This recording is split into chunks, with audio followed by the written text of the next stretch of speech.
Type 2 diabetes can be prevented, arrested, and even reversed with a plant-based diet, something we've known since back in the 1930s. Within 5 years, about a quarter of the diabetics were able to get off insulin altogether, but plant-based diets are relatively low-calorie diets. Maybe their diabetes just got better because they lost so much weight. To tease that out, what you need to do is a study where you switch people to a healthy diet, but force them to eat so much food that they don't lose any weight. Then we can see if plant-based diets have specific benefits beyond just all the easy weight loss. Well, we'd have to wait 44 years, but here it is. Subjects were weighed every day. If they started losing weight, they were made to eat more food. In fact, so much more food that some of the participants had problems eating it all. They were like, oh, not another salad.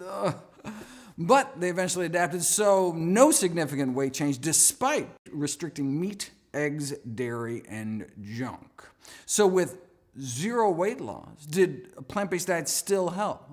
Overall, insulin requirements were cut about 60%, and half the diabetics were able to get off their insulin altogether, despite no change in weight.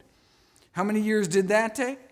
No, 16 days. 16 days later.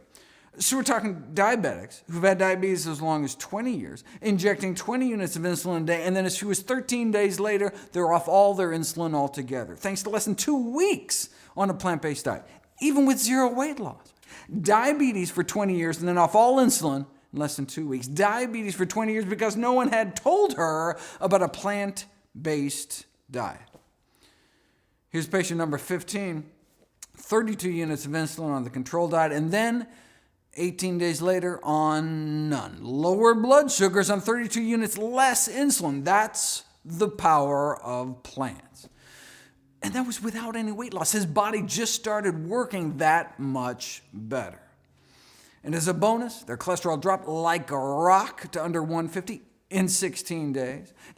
Just like moderate changes in diet usually only result in moderate reductions in cholesterol, how moderate do you want your diabetes? Right?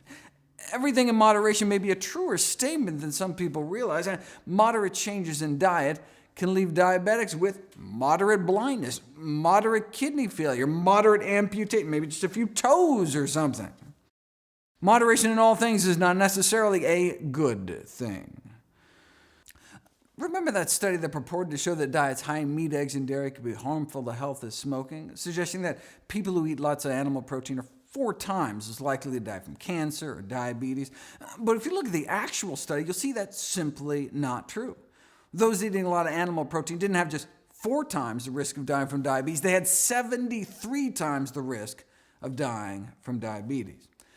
Now, those that chose moderation, only eating a moderate of animal protein, they just had 23 times the risk of death from diabetes.